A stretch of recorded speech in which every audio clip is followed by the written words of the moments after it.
next open mic lady. She can be dirty, she can be literate, she can be funny. I don't know what she's going to do tonight. God only knows. And Herendeen, come on up, do some shit.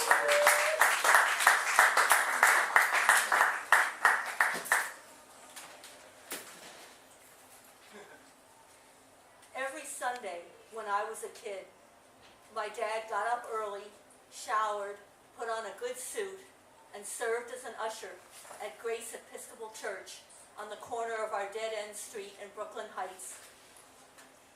My father was a WASP, a corporate lawyer, and an alcoholic. Even though he would have much preferred to sleep off his hangover, he never missed a Sunday. And I started attending Sunday school from the age of 4 or 5. I liked Sunday school. The teachers were kind, the lessons interesting. Best of all was learning the complicated and athletic ritual of the Episcopal service. Stand to sing, sit to listen, kneel to pray, although sometimes we stood to pray also. Like every child, I loved the sense of being an insider, of knowing a secret ritual. Although I had stopped believing in God somewhere around the age of 9, when I realized that no matter how hard I prayed, no God was going to give me hands, I never doubted that the other kids believed, and of course the adults all did. The words of the Apostles' Creed that everybody says out loud at Holy Communion are, I believe in God, the Father Almighty, maker of heaven and earth. But it never occurred to me to stop attending Sunday school over a technicality. The Episcopal religion, in the second half of the 20th century in New York City, seemed to me a benign, friendly, accepting kind of faith. All this changed at the age of 13, confirmation. Our teacher the previous term had been Mr. Fairley, young, good-looking, probably gay. His lessons were more history than religion, and he treated us like the adults we thought we were. Now we had a very different teacher, a red-faced, irascible priest who showed all the signs of heavy drinking my father had recently succumbed to. Instead of intelligent history lessons, we were subjected to a catechism class and chewed out like jarheads at boot camp if we answered incorrectly. After the second class, I had had enough. I'm not getting confirmed, I told my parents. I don't know what reaction I was expecting. 2 years ago, my father had lost his job. He spent Sunday, like every day, lying on the couch in his underwear, cycling through the phases of hungover, drunk, and passed out.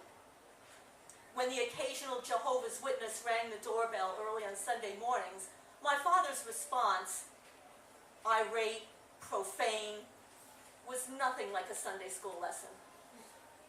Now at my announcement, he asked me why not. Because I don't believe in God, I said. It seemed easier than trying to explain about Father Drill Sergeant. My father looked ready to explode. Nobody with half a brain believes any of that shit, he said. But when the fascists take over, anybody who's not in an organized religion will go to the wall. This was 1968, at the height of the Vietnam War, which my father had detested since the days of JFK, if not Eisenhower. That summer at the Democratic National Convention in Chicago, the police rioted. And that fall, Richard Nixon, my father's nemesis, won election to his first term as president. Watergate was still years ahead. Despite my father's objections, I never returned to confirmation class. Occasionally, I would visit an Episcopal church where I was not known and take communion to which I was not entitled, enjoying the secret act of impiety. Somewhere along the way, the church changed the rules. Now anybody who has been confirmed, who has been baptized, can take communion. All the fun is gone.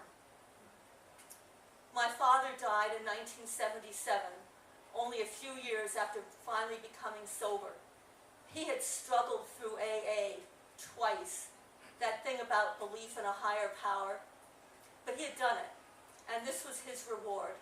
Cancer of the larynx, brought on by decades of smoking 3 packs of cigarettes a day on top of all the vodka.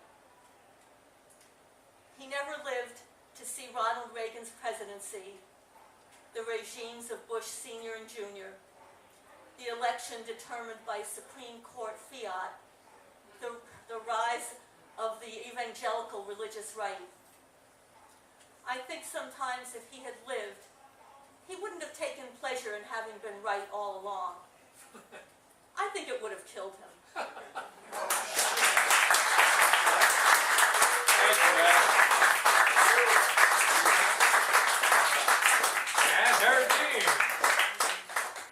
And a regular reader at the erotic poetry series over at La Poussière Rouge on Friday nights once a month for inspired words. Once a month. She also has a few books out that are really saucy. Our next open micer